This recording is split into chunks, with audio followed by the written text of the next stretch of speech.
ভাইফোঁটার দিনকে মিষ্টি হবে না সেটা তো হয় না, আর তার জন্য সেই মিষ্টি যদি তুমি তোমার বাড়িতে মাত্র 10 মিনিটে বানিয়ে ফেলতে পারো তাহলে তো কোনো কথাই নেই। চলো দেখি বানাতে কি কি লাগে। প্রথমে গরম দুধের মধ্যে 1 কাপ মতন গুঁড়ো দুধ নিয়ে নাও।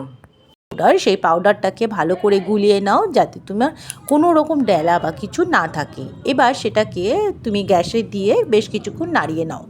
জাল হয়ে গেলে পরে তোমার 1/2 কাপ মতন চিনি দিয়ে দাও। চিনি দিলে বেশ তোমার মিশ্রণটা হয়ে গেলে দিয়ে দেবে 1 কাপ মতন টক দই।